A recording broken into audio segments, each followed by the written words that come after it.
Henry Ford एक अनपढ़ और गरीब व्यक्ति जिसने बिना जानवरों के चलने वाली गाड़ी का सपना देखा। उसने उस वक्त का इंतजार नहीं किया जब उसके पास ऐसे साधन उपलब्ध होंगे जो उस गाड़ी को बनाने के लिए मददगार होंगे, पर उसके पास जो कुछ भी था वहीं से काम करना प्रारंभ कर दिया और आज पूरी दुनिया उसके पहियों पर चल रही है। उसने दुनिया में इतनी गाड़ियां चला दी जितनी किसी अन्य व्यक्ति ने कभी नहीं चलाई। यह सब इसलिए संभव हुआ क्योंकि उसे अपने सपनों पर विश्वास था। थॉमस अल्वा एडिसन ने इलेक्ट्रिसिटी से चलने वाले बल्ब का आविष्कार करने का सपना देखा। इससे पहले कि उसका यह सपना सच हो पाता, वो 10,000 बार असफल हुआ। सच्चे ड्रीमर काम को बीच में नहीं छोड़ते। लीक लॉ ने काले नौकरों की स्वतंत्रता का सपना देखा, अपने सपनों को कार्यान्वित किया और कभी इस बात को मन से जाने नहीं दिया कि उत्तर और दक्षिण अमेरिका एक साथ संयुक्त हो जाएंगे, जब तक कि यह असल में हो नहीं गया। राइट बंधुओं ने हवा में उड़ने का सपना देखा और आज पूरी दुनिया हवा में उड़कर एक जगह से दूसरी जगह पर जाती है। मार्कोनी ने हवा में संदेश भेजने का सपना देखा। उसके सपनों का परिणाम यह हुआ कि आज हम सभी के पास रेडियो है, टीवी है और मोबाइल फोन्स हैं। साथ ही साथ मार्कोनी के सपने ने उसे उसका कैबिन और घर भी दिला दिया। इसने दुनिया के एक छोर में रहने वाले व्यक्ति को दूसरे छोर में रहने वाले व्यक्ति से जोड़ दिया। तुरंत कुछ ही क्षणों में कोई भी समाचार, सूचना और मनोरंजन संपूर्ण विश्व में फैल जाता है।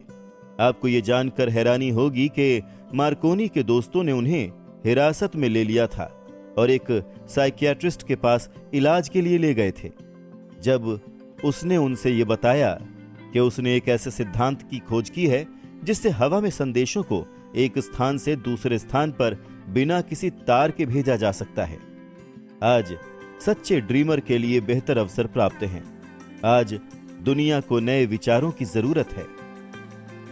विश्व को एक नए आविष्कार की आवश्यकता है। आज दुनिया को आपके जैसे ड्रीमर्स की आवश्यकता है। रे क्रोच एक और बेहतरीन एग्जाम्पल हैं जिसने अपने सपने साकार किए।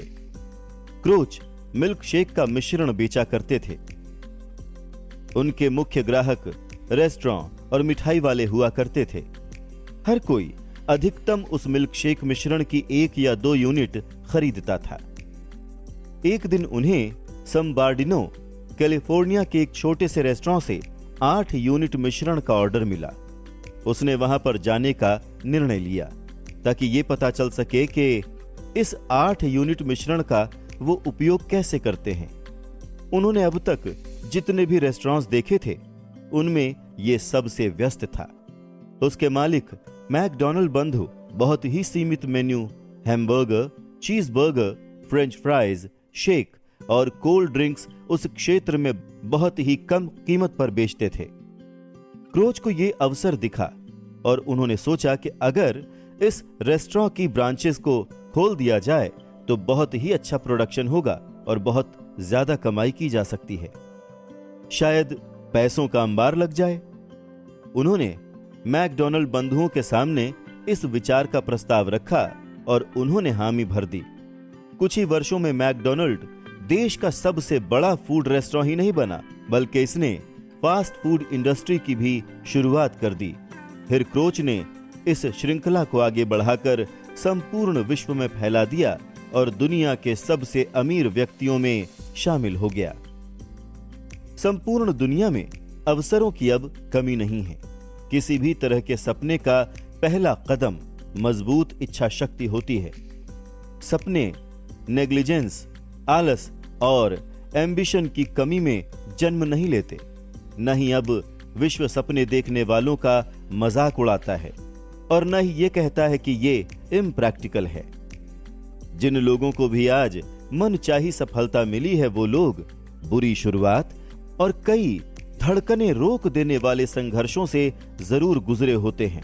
उनकी जिंदगी में छप्पर फाड़कर सफलता तभी मिलती है जब वो गरीबी और संकट के दौर से गुजर रहे होते हैं। जॉन बनियान को जब धर्म पर अपनी राय रखने के लिए जेल मिली थी, तो उसी के बाद ही उन्होंने द पिलग्रिम्स प्रोग्रेस पुस्तक लिखी थी। प्रेम में असफलता के बाद कई लोग नशे में डूबने लगते हैं और अपनी जिंदगी बर्बाद कर लेते हैं। वो इसलिए कि अधिकतर लोगों ने कभी यह सीखने की कोशिश नहीं की कि सबसे मजबूत भावनाओं को किसी क्रिएटिव स्वभाव में कैसे तब्दील किया जाता है। हेलन केलर जन्म से ही गूंगी, बहरी और अंधी थी। अपने इस दुर्भाग्य के बावजूद उनका नाम इतिहास में गोल्डन वर्ड्स में लिखा हुआ है। उनकी संपूर्ण जिंदगी इस बात का प्रतीक है कि किसी भी व्यक्ति की हार तब तक नहीं होती जब तक कि वो उसे स्वीकार नहीं कर लेता। रॉबर्ट बर्न्स एक अनपढ़ व्यक्ति थे। उनका बचपन गरीबी में बीता और बड़े होते होते उन्हें शराब की लत भी लग गई थी, पर प्रकृति ने उनके लिए कुछ बेहतर लिखा था। उन्होंने अपने सुंदर विचारों से कविताओं में समा बांधा था। उनका कविताएं लिखने का उद्देश्य दुनिया में बुराइयां हटाकर अच्छाइयां फैलाना था। फिल्मों में अत्यधिक सफलता भी उन्हें नए लक्ष्य बनाने से नहीं रोक सकी। उन्होंने अपने लिए नए लक्ष्य तय किए और बिजनेस करने की ओर बढ़ निकले। उन्होंने अपना पैसा इमूवेबल संपत्ति में लगाया, एक रेस्टोरेंट की ब्रांच शुरू की जिसने उन्हें अरबपतियों की सूची में ला खड़ा किया। उन्होंने जो भी लक्ष्य तय किया वो सोना बन गया। वो सफल होते चले गए। फिर उन्होंने समाज की मदद करनी चाहिए, जिस कारण से वो देश के कई दूर दराज इलाकों में गए, छोटे शहरों में गए और वहां पर उन्होंने बच्चों और नौजवानों को हिंसा और अपराध को त्याग कर नशीले पदार्थों और गुंडागर्दी को ना कहकर शिक्षित बनने की आवाज उठाई। उन्होंने कई संगठनों में एक एक्टिव नेता की भूमिका निभाई, जिससे लोग शारीरिक फिटनेस पर ध्यान दे सकें। बुकर टी वॉशिंगटन का जन्म गुलामी में हुआ। वो जाति और रंग से अछूते थे। वो सहनशील, सभी तरह के विषयों में खुले विचारों वाले और एक सपना देखने वाले व्यक्ति थे। उन्होंने सभी तरह की जातियों में अपनी अच्छी छवि बना ली थी। बीथोवेन बहरे थे, मिल्टन अंधे, परंतु जब तक ये दुनिया रहेगी उनके नाम भी सुनहरे अक्षरों में ऐसे ही लिखे जाते रहेंगे, क्योंकि उन्होंने सपने देखे और उन्हें साकार किया। आर्नल्ड श्वार्ज़नेगर एक ऐसे अन्य व्यक्ति हैं जिन्होंने अपने सपनों को साकार किया। उन्हें इस दुनिया ने पहली बार तब जाना जब इस बेहतरीन वेट लिफ्टर को मिस्टर यूनिवर्स का खिताब दिया गया। पर श्वार्ज़नेगर सिर्फ एक मस्कुलर व्यक्ति नहीं है। उनकी जिंदगी में सपने और लक्ष्य थे। सपने साकार करके वो एक धनी व्यापारी, सबसे अधिक मेहनताना लेने वाले फिल्म अभिनेता और अब कैलिफोर्निया के गवर्नर बन गए। उनका जन्म ऑस्टिन में हुआ और बचपन भी वहीं गुजरा। बचपन से ही उन्होंने वेट लिफ्टिंग की ट्रेनिंग शुरू कर दी थी। 18 साल की उम्र में उन्होंने बॉडी बिल्डिंग की पहली प्रतियोगिता जीती। इसके बाद 5 बार लगातार मिस्टर यूनिवर्स बनने का खिताब भी उनके नाम ही है। फिर वो यूनाइटेड स्टेट्स शिफ्ट हो गए और वहां पर भी ऐसी ही प्रतियोगिताएं जीतते रहे। हालांकि उन्होंने बॉडी बिल्डिंग के क्षेत्र में वो सब कुछ हासिल कर लिया था जो किसी अन्य व्यक्ति को प्राप्त करना मुश्किल होगा। उन्हें अब इस क्षेत्र में कोई चुनौती नहीं दिखी, इसीलिए उन्होंने अपनी प्रतिभा को अन्य क्षेत्रों में भी आजमाने के बारे में विचार किया। उनकी शारीरिक गठन की ट्रेनिंग ने उन्हें यह सिखा दिया था कि आम जनमानस को इन सब की जानकारी नहीं है और ये जानकारी सभी से शेयर करना चाहिए।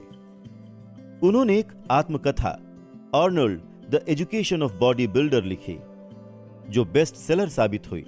फिर उन्होंने महिलाओं के लिए एक किताब लिखी जिससे वो अलग तरह के अभ्यास से अपने शरीर को गठित कर सकें। इस किताब ने उन्हें एक बिजनेस करने के लिए प्रेरित किया। उन्होंने एक कंपनी खोली जो बॉडी बिल्डिंग के आयोजन कराती थी। इस बिजनेस ने उनके लिए व्यवसाय क्षेत्र में सफलता के रास्ते खोल दिए। उनका अगला लक्ष्य एक बड़ा फिल्म स्टार बनना था। हालांकि उन्होंने फिल्म करियर की शुरुआत तभी कर दी थी जब वो बॉडी बिल्डिंग क्षेत्र में थे। छोटे छोटे रोल्स करने के बाद उनकी दृढ़ इच्छा शक्ति तब काम आई जब उन्हें कॉनन थे बारबेरियन फिल्म में मुख्य रोल मिल गया। इस फिल्म फ्रेंचाइजी ने उन्हें हॉलीवुड का सबसे अधिक मेहनताना वसूलने वाला नायक बना दिया। सन 2003 में श्वार्ज़नेगर राजनीति में आए और उन्हें कैलिफोर्निया का गवर्नर चुन लिया गया। आप श्वार्ज़नेगर की जिंदगी से बहुत कुछ सीख सकते हैं। आपकी जिंदगी सिर्फ एक ही क्षेत्र के लिए सीमित नहीं है। श्वार्ज़नेगर ने भी अपना जीवन सिर्फ बॉडी बिल्डिंग के क्षेत्र में ही झोंक दिया होता तो भी वो काफी सफल हो जाते, पर उन्होंने इससे कहीं ज्यादा का सपना देखा। उन्होंने ऊंचे लक्ष्य निर्धारित किए जिनमें चुनौतियां थीं और उन्हें हासिल कर लिया। उन्होंने अपनी पिछली सफलताओं से शिक्षा बेकार नहीं जाने दी और उनका हर क्षेत्र में उपयोग किया। श्वार्ज़नेगर की तरह आप अपने क्रिटिक्स से डरिए मत। क्रिटिक्स ने उनकी पहली फिल्म में उसकी कड़ी निंदा की थी, पर उन्होंने हार नहीं मानी और अपना काम जारी रखा। इसी दृढ़ता ने उन्हें हॉलीवुड के सबसे अधिक मेहनताना लेने वाले एक्टर्स में शामिल कर दिया। अगले चैप्टर की ओर बढ़ने से पहले आप उम्मीद, विश्वास, साहस और टॉलरेंस की शक्ति को मन में पूरी तरह से बैठा लीजिए। अगर आपके पास ये मनःस्थिति और इन प्रिंसिपल्स के काम करने के नियम ढंग से पता हैं तथा उन्हें अमल कर रहे हैं, तो ये समझ लीजिए कि आप वो सब हासिल करने के लिए तैयार हैं जो आप चाहते हैं। सिर्फ किसी वस्तु की इच्छा रखने और उसे हासिल करने के लिए तैयार होने में फर्क होता है। किसी भी व्यक्ति का मन उस वस्तु को तब तक हासिल करने के लिए तैयार नहीं होता जब तक कि उसका मन पूरी तरह से यह विश्वास न कर ले कि उसे वो वस्तु मिल चुकी है। ये मनःस्थिति विश्वास की होती है, न कि सिर्फ उम्मीद और इच्छा की। इस तरह का विश्वास पाने के लिए आपका मन पूर्ण रूप से बिना किसी बायस के होना चाहिए। बायस्ड होने पर आप इच्छा, साहस और विश्वास जगा नहीं सकते। गरीबी, कंजूसी, इन सब को हासिल करने से अधिक प्रयास खुशियां और समृद्धि को हासिल करने के लिए नहीं करना पड़ता है। एक महान कवि ने अपनी कविता में सही कहा है, मैंने धन के लिए जीवन से सौदेबाजी की और जिंदगी आपको उससे अधिक नहीं देगी। मैंने शाम को भीख मांगा, फिर मेरे पास प्राप्त कुछ सिक्कों को मैं गिनने बैठ गया। जीवन ABS एक नियोक्ता है, वो आपको वो देता है जो आप मांगते हो, पर एक बार आपने औकात नाप ली, उसके बदले आपको बहुत काम करना पड़ेगा। मैंने एक नौकर भाड़े पर लिया, सिर्फ ये जानने के लिए कि वो कितना निराश है। मुझे पता चला कि मैंने ईश्वर से कुछ भी मांगा होता तो उसने राजी खुशी से भुगतान कर दिया होता। मैरी के ऐश, जो मैरी के कॉस्मेटिक्स की फाउंडर हैं, उन्होंने अपनी और विश्व भर में अपने कंपनी के काम करने वाले, जिनकी संख्या अब 25,000 है, उन कंसल्टेंट्स की सफलता का राज आत्मविश्वास बताया। उनका यह करियर साल पहले प्रारंभ हुआ था जब उन्होंने स्टैनली होम प्रोडक्ट्स में काम करना शुरू किया। उन्होंने कई बार इस बात को स्वीकार किया है कि अपने इस काम के पहले साल में वो सफल नहीं हो पाई थी और इस काम को वो छोड़ देना चाहती थी, पर उनकी सोच तब बदली जब उन्होंने स्टैनले सेल्स के सेमिनार में भाग लिया। उन्होंने बताया कि उस वर्ष कंपनी की प्रतियोगिता में खूबसूरत, लंबी और सफल महिला को रानी के खिताब से नवाजा जाना था और उस वर्ष उस महिला को वो खिताब मिला जिसकी किसी ने उम्मीद ही नहीं की थी। मैंने निर्णय कर लिया कि मैं स्टेज पर जाऊंगी और प्रेसिडेंट से बात करूंगी और उन्हें अगले वर्ष रानी का यह खिताब जीतने का इरादा बताऊंगी। श्रीमान बेवरिज मुझ पर हंसे नहीं, बल्कि उन्होंने मेरी आंखों की तरफ देखा और कहा, मुझे भी लगता है कि तुम जीत सकती हो। इन शब्दों ने मेरी जिंदगी में जान डाल दी और अगले साल मुझे रानी का खिताब दिया गया।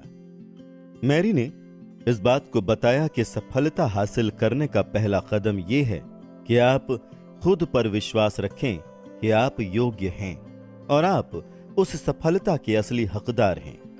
उन्होंने अपने एक लेख में कामयाबी हासिल करने के कुछ कदमों का अभ्यास करने के लिए बताया।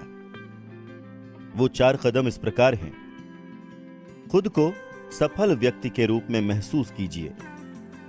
हमेशा खुद को सफल व्यक्ति के रूप में देखें। उस व्यक्ति को सोचें जिसके जैसा आप बनना चाहते हैं।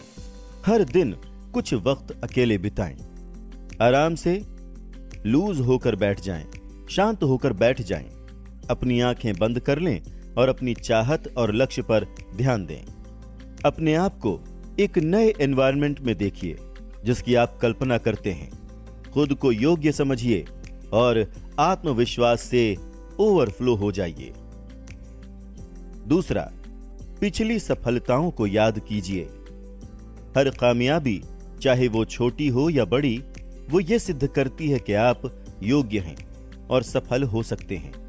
पिछली सफलताओं को सेलिब्रेट कीजिए और जब भी आप निराश हों, उस कामयाबी को याद कीजिए। तीसरा, लक्ष्य निर्धारित करें। साफ तौर पर यह तय कर लें कि आपको क्या चाहिए। इस बात से हमेशा चौकन्ना रहिए और अपने लक्ष्य से कभी भी भ्रमित न होइए। चौथा, जिंदगी के लिए सकारात्मक रवैया रखें। खुद का सकारात्मक चित्र बनाएं।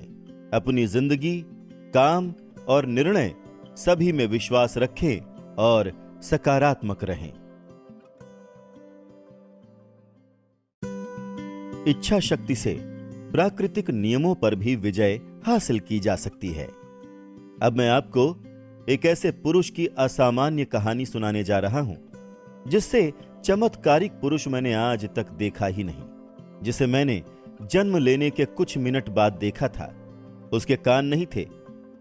पहले तो डॉक्टर्स ने कुछ भी बताने से मना कर दिया, पर जब उन पर दबाव डाला गया तो उन्होंने बताया कि शायद ये बच्चा कभी बोल और सुन नहीं पाएगा। मैं डॉक्टर के विचार से सहमत नहीं था और मैं ऐसा कर सकता हूं क्योंकि मैं उस बच्चे का पिता हूं। मैंने मन ही मन डॉक्टर के विचार को चुनौती दे दी और खुद एक निर्णय ले बैठा कि ईश्वर बिना कान के मेरे बच्चों को इस दुनिया में भेज सकता है, पर वो उसे पूरी जिंदगी इस तरह दुख के साथ जीने के लिए विवश नहीं कर सकता है। मैंने ये सोच लिया था कि मेरा बेटा सुनेगा भी और बोलेगा भी। ये मुझे नहीं पता था कि ये सब होगा कैसे, पर मैं इस बात पर जरूर विश्वास करता था कि जहां चाह है वहां राह है।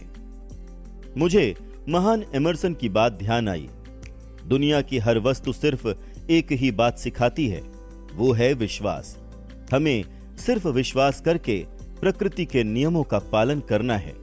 यह हम सभी पर समान रूप से लागू होती है। कभी आंख बंद करके आवाज सुनिए, प्रकृति आपको रास्ता जरूर दिखाएगी। वो रास्ता सिर्फ एक ही था, इच्छा शक्ति।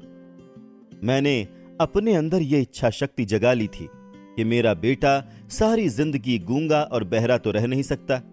मैंने इस इच्छा शक्ति को कभी अपने मन से जाने नहीं दिया, यहां तक कि एक पल के लिए भी नहीं। कुछ साल पहले मैंने लिखा भी था, हमारी सबसे बड़ी रुकावट हमारे मन में पड़े विचार ही हैं। अगले ही पल मैंने बिस्तर पर लेटे हुए अपने नवजात शिशु को देखा और यह सोचा कि अगर यह सब सही है तो मेरा बेटा बिना कानों के भी सुन सकता है। मैंने प्रण कर लिया कि अपने बच्चे के मन में कतई ये बात आने नहीं दूंगा कि वो सुन और बोल नहीं सकता। उसके लिए चाहे मुझे जो कुछ भी करना पड़े। मैंने ये प्रतिज्ञा कर ली कि अपने बेटे के मन में मैं बोलने और सुनने की अपनी मजबूत चाहत के बीज रोप दूंगा और वो जरूर एक दिन बिना किसी गैजेट के सुनने और बोलने लगेगा। जब बच्चा थोड़ा सा बड़ा हुआ कि वो मेरे साथ सहयोग कर सके, मैं अपनी मजबूत इच्छा शक्ति को भी उसके अंदर जगाने की कोशिश करने लगा ताकि ये चाहत सत्य के रूप में हमारे सामने आ सके। मैं हर दिन उसके कान के पास ये सब बोलता ताकि मेरे बेटे का मन जरा सा भी ये स्वीकार न कर सके कि वो सुन नहीं सकता। जैसे ही वो थोड़ा और बड़ा हुआ, वो आसपास की वस्तुओं पर ध्यान देने लगा। हमने ये महसूस किया कि बेशक बहुत कम ही पर बच्चे को हल्का सा सुनाई तो देता था। जिस उम्र में बच्चे बोलने लगते हैं वो बोल तो नहीं पाता था, पर वो कुछ आवाजों को सुन जरूर लेता था। बस हमें यही चाहिए था। मुझे ये विश्वास हो गया था कि मेरा ये तरीका काम कर रहा है। तभी कुछ ऐसा हुआ जिसने मुझे एक्साइटेड कर दिया, शॉक कर दिया और आशा से भर दिया। ऐसा कुछ उस साधन से हुआ जिससे हमने कभी उम्मीद ही नहीं की थी। हम एक टेप रिकॉर्डर लाए हुए थे। जब उस बच्चे ने एक गाना सुना तो वो एक्साइटेड हो गया था और गाने को सुनकर कुछ रिएक्शंस देने लगा। वो कुछ तरह के गानों में उत्साह दिखाने लगा था। एक गाना उनमें से उसके लिए खास था। एक बात तो ये कि वो गाना चलाकर 2 घंटे तक खड़े खड़े सुनता रहा। हमें तब तक इस बात का पता नहीं चला कि ऐसा क्यों हो रहा है, जब तक कि हमें आवाज के बोन कंडक्शन सिद्धांत के बारे में जानकारी नहीं थी। हमें तब तक इस बात का पता नहीं चला कि ऐसा क्यों हो रहा है जब तक कि हमें आवाज के बोन कंडक्शन के सिद्धांत के बारे में जानकारी नहीं मिली। जब वो टेप रिकॉर्ड पर प्रतिक्रिया देने लगा था, मुझे ये मालूम पड़ा कि जब मैं उसके कान के पास या फिर दिमाग के पास जाकर कुछ बोलता हूं तो उसे समझ आता है। मैं अपनी मजबूत इच्छा शक्ति को इसी माध्यम से उसके अंदर जगाता था, पर अभी तक जो परिणाम निकला था वो इतना उत्साहित करने वाला नहीं था। फिर भी मेरी इच्छा शक्ति ने मेरे विश्वास का साथ दिया और ऐसी किसी भी नकारात्मक बात को मन में आने से पहले ही मैंने निकाल फेंका। मेरी दृढ़ प्रतिज्ञा का फल यह हुआ कि मेरा बच्चा मेरी आवाज को ठीक ठीक सुनने लगा था। मैं उसके मन में यह भरने से कभी नहीं चूकता था कि वो बोल और सुन सकता है। मैंने ये अनुभव किया कि बच्चों को दादी नानी की कहानी सुनना अच्छा लगता है। मैं ऑफिस जाता, वहां पर उसके लिए कहानी लिखता और रात में सुनाता। साथ ही साथ उसके मन में यह भी भरता कि वो बिल्कुल ठीक है और सुन सकता है और बोल सकता है। एक कहानी जब मैं सुनाता हूं तो उसको हर बार एक अलग तरीके से सुनाता हूं, उसे अलग रंगों से भर देता हूं। उसका उद्देश्य उसके मन में यह भरना था कि उसका यह शारीरिक दोष कोई कमी नहीं है, बल्कि यह उसके जीवन की एक बड़ी संपत्ति बनेगी। गीता में लिखा है कि कुछ अवसाद अच्छे के लिए होते हैं, और मैंने ऐसी फिलॉसफी को आजमाया भी है और मुझे ठीक तरह से पता है कि हर कमी अपने साथ उतनी ही अच्छाइयां भी लिए होती है। मुझे थोड़ा सा अंदाजा था इस कमी को किस तरह से उसकी संपत्ति के रूप में बदलना है, और मैं हर रोज उसे कहानियों में पिरोकर उसके मन में यह भरने की कोशिश करता कि उसकी यह विकलांगता दुनिया के बड़े काम आ सकती है। मुझे यह बताया गया था कि उसके कानों में ऐसी कोई चीज नहीं है जिससे सुना जा सके। इससे पहले कि मैं निराश होता, मेरी इच्छा शक्ति ने मेरे विश्वास को डगमगाने नहीं दिया। मैंने अपने बेटे के अंदर भी यही विश्वास जगा दिया था।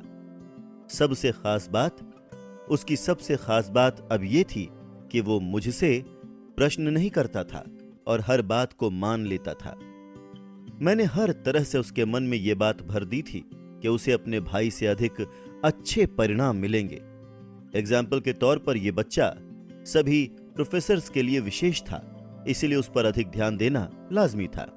उसकी मां ने उन प्रोफेसर से मिलकर यह समझा दिया था कि उसे अधिक ध्यान दिया जाए। जब वो इतना बड़ा हो गया कि वो न्यूज़पेपर्स डिस्ट्रीब्यूट कर सके, तो मैंने उसे यह समझाना शुरू कर दिया कि वो अपने भाई, जो कि बाजार में समाचार पत्र बेचता था, उससे अधिक पैसा कमा सकता है, क्योंकि वो अपने भाई से अधिक बुद्धिमान और मेहनती है। हमने ये गौर किया कि जैसे जैसे वो बड़ा हो रहा था, उसकी सुनने की क्षमता बढ़ रही थी। दूसरी तरफ उसके मन में अपनी कमी को लेकर ध्यान देने की आदत कतई नहीं थी। जब वो 7 वर्ष का हुआ, तब उसने पहली बार हमारी मेहनत को सफल किया था। कुछ महीने तक उसने अपनी मां से बाहर बाजार में न्यूज़पेपर्स बेचने की अनुमति मांगी, पर उसकी मां उसके बहरेपन की वजह से डरी हुई थी। एक मां की तरह उनकी भी चिंता वाजिब थी कि कहीं उसे कुछ सुनाई न दे और कोई दुर्घटना हो जाए। फिर एक दिन अचानक से ही वो मौका देखकर रसोई की खिड़की से कूदकर बाजार भाग गया। वहां एक मोची से उसने 6 सेंट लिए और उससे न्यूज़पेपर खरीदकर फिर बेच दिए। एक बार जब वो न्यूज़पेपर्स बेच चुका तो उसने फिर से खरीदा और बेचा। ये उसने तब तक किया जब तक कि शाम नहीं हो गई। फिर उसने वापस आते समय मोची को उसके 6 सेंट वापस कर दिए। अंत में उसने पाया कि आज उसने सेंट्स कमाए हैं। जब हम लोग घर पहुंचे तो वो अपने कमरे में बिस्तर पर सो रहा था। उसने अपनी मुट्ठी में सारे पैसे दबा रखे थे। उसकी मां ने मुट्ठी खोली तो सिक्के एकदम से गिर पड़े। वो अपने बेटे की पहली कमाई पर भावुक होकर रोने लगी, जबकि मेरी प्रतिक्रिया विपरीत थी। मैं दिल खोल कर हंसा कि उसके मन में मेरा रोपा गया बीज एक आकार ले चुका है। उसकी मां सोच रही थी कि उसका बेटा ढंग से सुन नहीं सकता, कहीं पैसा कमाने के चक्कर में रास्ते में बेटे के साथ कोई दुर्घटना हो जाती तो। मैंने एक बहादुर, महत्वाकांक्षी, आत्मनिर्भर व्यापारी को देखा जिसे अपने ऊपर पूर्णतया विश्वास है। उसने कदम उठाया और वो जीत गया। उसके काम ने मुझे बहुत खुशियां दे दी, क्योंकि मुझे पता लग गया था जो मैंने उसके मन में रोपा है वो उसके साथ पूरी जिंदगी रहने वाला है। बाद में उसने इसे सही भी सिद्ध किया। जब उसे बड़े भाई से कुछ चाहिए होता था तो वो जमीन पर लेट जाता, पैर मारने लगता, रोने लगता और उस वस्तु को हासिल कर लेता। जब उस हल्के बहरे बच्चे को कुछ चाहिए होता तो पहले वो पैसे कमाता और फिर उससे वो खरीद लेता। आज भी उसकी यही आदत है। मेरे बच्चे ने मुझे ये पाठ पढ़ाया कि एक विकलांग व्यक्ति अपने सामने पड़े पत्थरों को एक रुकावट के रूप में न लेकर उनसे सीढ़ियां बनाकर अपने लक्ष्य तक पहुंच सकता है। वो छोटा बहरा बच्चा हाई स्कूल और ग्रेजुएशन तक पहुंच गया, जबकि उसे तब तक नहीं सुनाई देता था जब तक कि उसके प्रोफेसर उसके पास आकर जोर से न बोले। हमने उसे गूंगे बहरों के विद्यालय नहीं भेजा। हम नहीं चाहते थे कि वो सांकेतिक भाषा सीखे। हम चाहते थे कि वो एक सामान्य व्यक्ति की तरह अपनी जिंदगी गुजारे, और इसके लिए हम दृढ़ प्रतिज्ञ थे। ये इतनी आसानी से नहीं हुआ, बल्कि हमें विद्यालय के लोगों से इस मामले में बहुत बहस भी करनी पड़ी। जब वो 10वीं कक्षा में था